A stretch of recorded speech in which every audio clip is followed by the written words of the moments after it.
Welcome to episode 69 of Accessible Finance. I'm Eric Johns. And I'm Rachel John. Let's go. All right. So today's question is a tough one, and it's something a lot of families face. It comes from a listener who asks, our adult child is struggling financially and keeps asking us for money. Oh, that's How tough. do we help them without jeopardizing our own retirement? That's tough. This one seems to hit close to home for many people. Yes. Yeah. Yeah, it really does. As parents, we want to help our kids, right? Especially if they're going through a rough time. But when you're retired or close to it, you have to walk a fine line between being supportive and making sure you don't put your own retirement in jeopardy. Absolutely. And I think that that's something that you deal with from the inception of children on. Yeah. It feels a little bit easier to tell your 6-year-old no when their ask is ridiculous. Sometimes. Yeah. Depends on the Fair. 6-year-old. And the puppy dog eyes. Yeah. All right. So we've definitely talked about this with friends before, and we know that it's such a sensitive topic to kind of toe the line between Yeah. how do I be a supportive parent while also being responsible and not enabling. Sure. So where do we start if you were to find yourself in this situation? I'd first try to quantify what we could handle, right? And the way we do that is look at your own financial health, essentially, right? Like you want to look at your own plan and quantify the excess, if any, in that plan, or the, quite frankly, the deficiency, right? If you have a shortfall currently and you're being asked to, support a child, then we're going to have real problems, likely. Absolutely. Or you're taking risks. You're taking excess risks that you may not be comfortable with. Completely Does agree. that make sense? And we've talked about this a bit before with the idea of like the oxygen mask in the airplane, right? Yeah. So the whole idea of making sure that you're on solid footing Right. before trying to help others is crucial. Right. And then, so that's like the first professional take, right? Okay. Is like, we're going to assess your financial, health. Yeah. Before we make any decisions there. Sure. Then we're going to have a more, I guess, a little bit of a personal conversation about what exactly the ask is on the part of the child. Are we talking like, I want to go to med school? Or are we talking, I've gotten myself in some spots and I need to go to rehab? Like it depends. Even that is like, that still has a finite timeline. Correct. Right. It may be 2 weeks, it may be 2 months, it may be whatever. Right. But like, there's a time frame there. If it's like right, can I stay in move back into my old room? You cook me dinner forever and buy me cars when I need them, right? Like that's very different. So the idea is, that's subjectively, I would want there to be a lot of clarity on from both parties as to what exactly you're going to be provided and what it's supposed to be used for. Agreed. Right, rather than writing somebody just a $50,000 check, let's maybe pay some bills for them if that's helpful. And also, if you're going to pay directly to an educational or medical institution, there's some benefits there. Right. Yes. Correct. From a different perspective. And I think it forces a very important and possibly uncomfortable conversation. Yeah. But one that needs to happen. And I think that being able to, if you're a parent who struggles to have conversations like that with your child, be able to say, hey, I'm looking into how I can support you. My financial advisor's asking this, or the person I'm working with needs to know this, can help kind of remove some of the sting or potential defensiveness on behalf of the child. I like that. But it is really important, I think, to know, is this an acute issue? Is this something more systemic? Are there other ways to support them that may not be financial? Right. Okay. So go ahead. All right. I was going to say, I've seen something similar play out before. With so there are some other tangential issues that can arise, particularly if you have multiple children, because it turns out child one does not love it when they see child two getting a house down payment and a car, education paid for, continuing education paid for, subsidization of life because you have more kids, like child one has more kids than child two. Sure. Whatever it's going to be, it can create family a discord among family members and within family dynamics. And I would argue more than can that it will very likely. Almost certainly will. It turns out because the thing is, like, we're in a capitalist society. Yes. And it's very difficult to feel, like maybe child two, we had said that was like the envious one where you're helping child one. Maybe child two is well off, but they're still going to feel some kind of way about the fact that they didn't get the same level of help, or there's just perceived slights. You know what I mean? It goes back, I think, to just the inherent competitiveness of siblings, right? Sure. You're the oldest of two. I'm the oldest of two. We have three ourselves. there's this kind of inherent relationship that exists where you love them, you want well for them, Sure. but they're also competition number one, like Yeah. whether you like it or not. And it drives, I think, siblings to be best versions of themselves Mhm. oftentimes. But it becomes very difficult not to at least keep a mental like record of what one is receiving when the other isn't. Sure. And then Um, the other point that I would like Great to point. make in what I've seen, I think it would help a lot if there were a direct, very adult conversation around the help that's being provided, Yeah. so that all parties know that there's a limit, right? And it's difficult because a lot of times the kids, especially if you're wealthy, right? If the giver or the retiree is potentially wealthy and the kids know it, then it's very difficult to say, "I can't afford it," right? Like, Yes. it's very difficult because 'cause they're just not Yes. gonna buy it. They're gonna be Right. like, "No, you just don't love me enough to afford it," Yeah. right? Like, "You can afford it, I know. I see the cars you drive, I see your house, I know what your bank Correct. account balances are, I've And I seen it knew what before." our childhood was like. Like, Right. there's a lot of intimate knowledge that your children Yeah, are going to have about your financial right. So situation that it others may gets not. brutal, but I would Yeah. I would advocate a very direct conversation. "I'm comfortable helping with medical, but I'm not comfortable Yeah. subsidizing your life. You're going to have to get a job." Right? Yes. Something along those lines. Like, you And know what I I mean? think Like, you have to be it really clear. I will say I do think that that comes more naturally to some, personality types rather than others. Like, Yeah, you would be very comfortable I'm in that happy role. to have that Of conversation. the 2 of us, you're the one comfortable in Right. that role. And I think that being able to have a, person alongside with you kind of, helping guide that conversation if it's something you're not comfortable with is really, really important. I agree. I also think it comes down to, a parental assessment of values as well. Sure. In my experience as a teacher, oftentimes you had, the kids saw the resources and the time that you had, and sometimes you would spend more time and resources with certain kids. And it becomes are you the type of person that believes that um, everyone deserves equal things? Sure. Or does it go to a conversation of equity, right? It Right, right, right. reminds me of, I don't know, have you seen this? The cartoon of the three kids trying to watch baseball and they're all different heights. And so, oh my God, it's amazing. I need to find it. I'm going to see if I can add it to the podcast. It's so great. So it's these three people trying to look over a fence to watch baseball and they're all Sure. different heights. And so equality is they all get like a, 6-inch stool. Mhm. And so the tallest one can now see over the fence, but the other 2 can't. And Okay. then equity is that the shortest guy has a ladder, so he can see, a foot over the fence. The middle kid gets, a tall stool, so he Yeah. can see a foot over the fence. And the tallest kid gets that 6-inch ladder. So they Got it. got different things, but they're all able to experience Yeah, I the world agree. the I same I way. I actually think that I think it's helpful to have a transparent family Yeah. conversation involving all about Yes. what we believe to be fair. Correct. Is fairness like you have $100 and 2 children, each child gets $50? Right. Or is it you have $100 and 2 kids, but one of them is completely fine, so you give them 10 and give one 90, right? Like, Mhm. what is fair to you and your family? And hopefully you've instilled those values when you in their upbringing, but if you haven't, then it's important to, like, be very clear about what you think it means. So you're trying to head off the, objections to your distribution of assets. Absolutely. And I think, as parents, you would derive, I would assume most would derive Yeah. significant joy from avoiding causing unnecessary rifts in relationships. Correct. Yeah, yeah. So, okay, let's unpack what we just kind of talked about a little Okay. bit. And let's say that we're talking about a situation where finances are pretty tight in retirement. Okay. So how do you go about saying no to this child, right? Adult child has Yeah. said, "Look, I need help."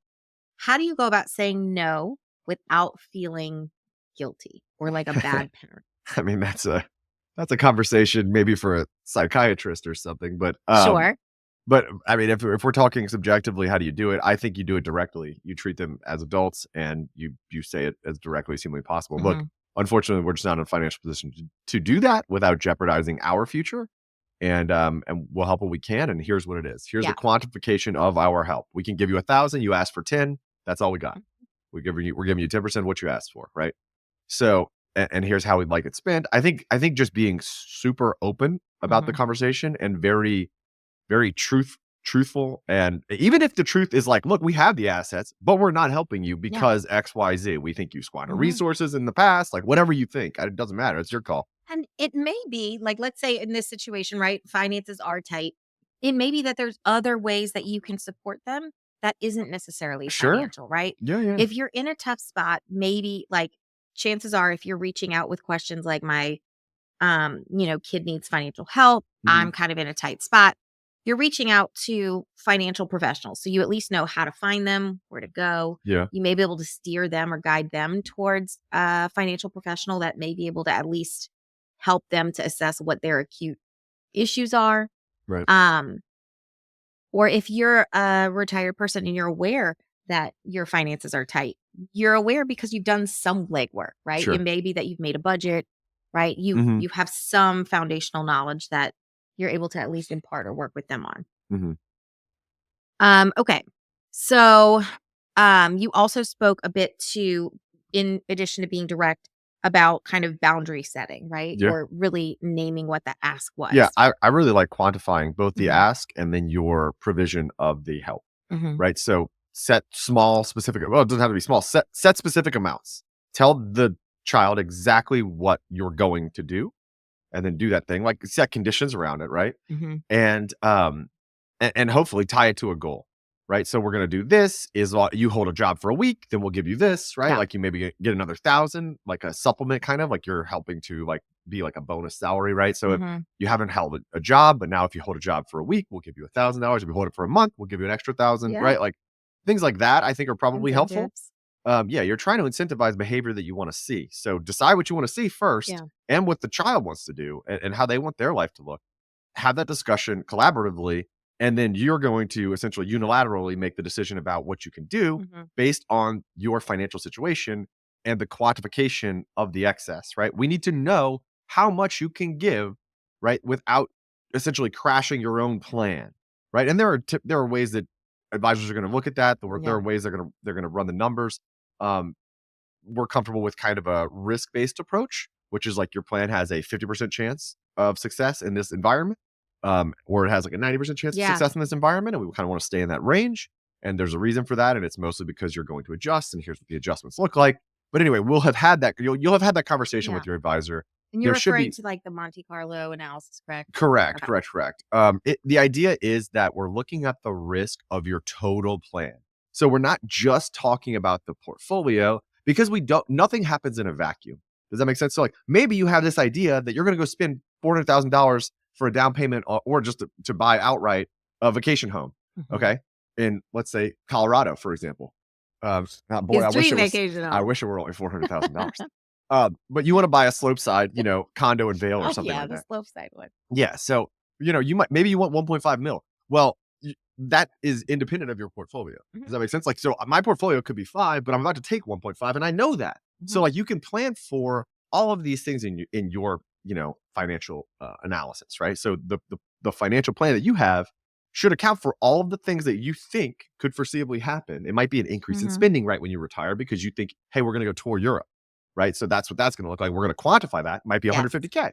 So we know we're going to spend that. So anyway, the idea is we want to look at all of the things that we can account Mhm. for, and then we want to look at how that probability of success is going to be impacted by our helping of our child in this spot. And that's what I love is, you had mentioned various scenarios like, buying the house or we're going to go tour Europe or these like what ifs.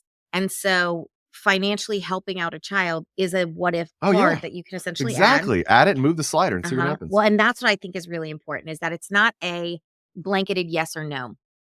You can literally nitty gritty down Yeah, to dollar amounts, figure out like if I want to contribute X amount monthly, if I want yeah, to give X amount annually. exactly. Um, If I give $10,000 in correct, 2025, then I still have an 80% probability of success, correct. right? Or my plan's in about the 80% range. But then if I give $60,000 in 2025, Mhm. now I'm dropping to like 70. Well, you went from 80% to 70%. How do you feel about that? Yeah. Like, let's talk about how that our risk conversations have gone in the past and how this lines up from our perspective and from your perspective, having heard that. Like, how do you feel with that? And I Does it sit well with you? If the answer is yes, great. exactly. Well, and I like And we'll talk what about what that you actually means. I like what you said earlier about tying the financial assistance to a goal. Mhm. because, you know, we're in the business of helping people to make investments. Mhm. And this is essentially an investment in your child, Right. right? And it's something that I think a parent could feel good about doing Oh, for sure. because they're able to feel secure Absolutely. on their own as well. And it avoids any unintended resentment that could Yeah. arise on either end, I think. Sure. Excellent points. Really, really well. Yeah.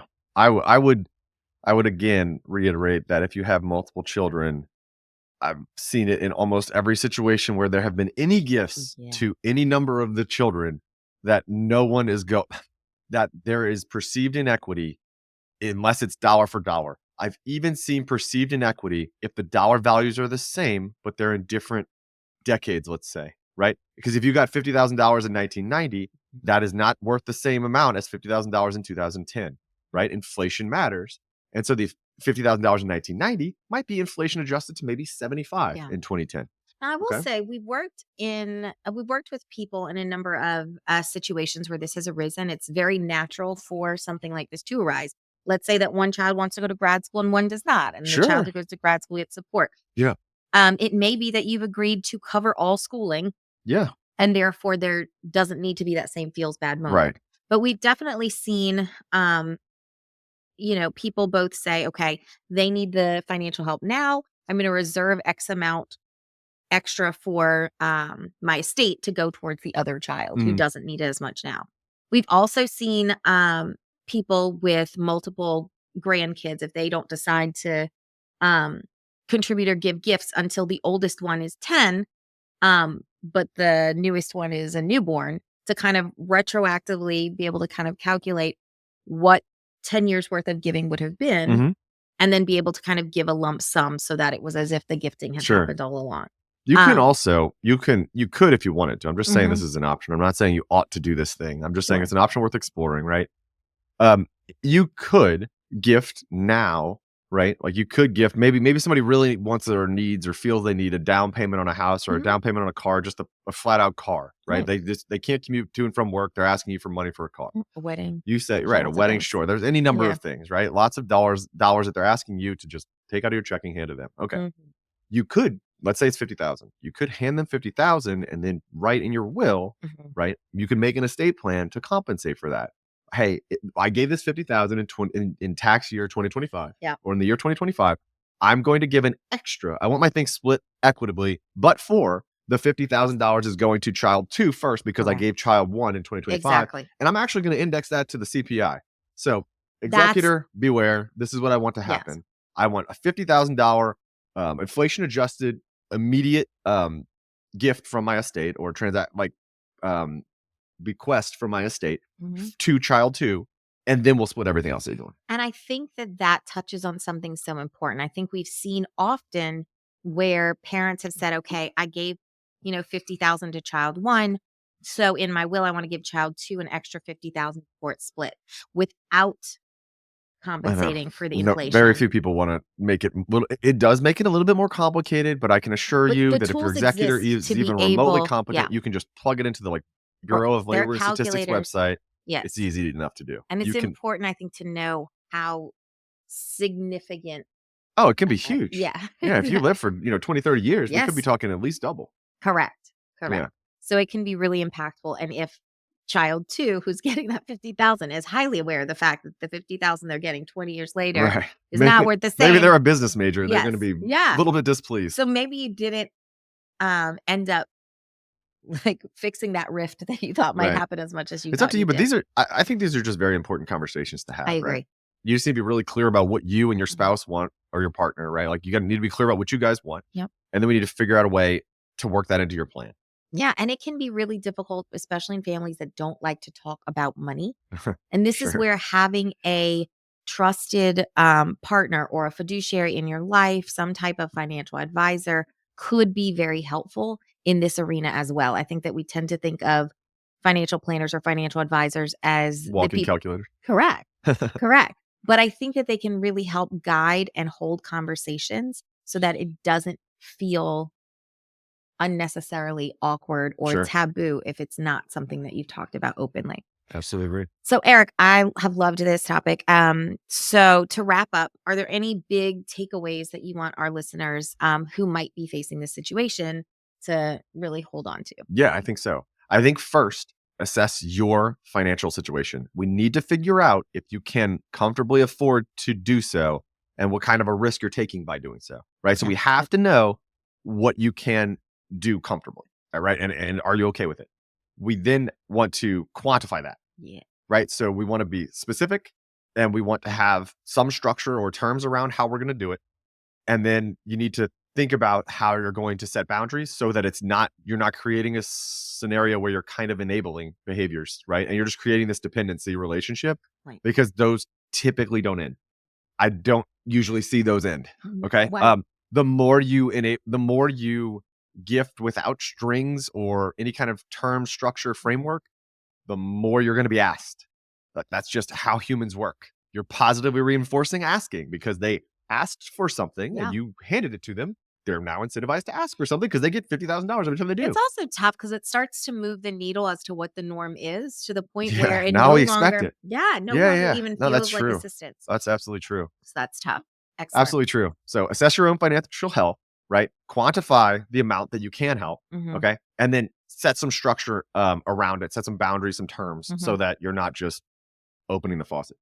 I love it. I think that is excellent. Yeah.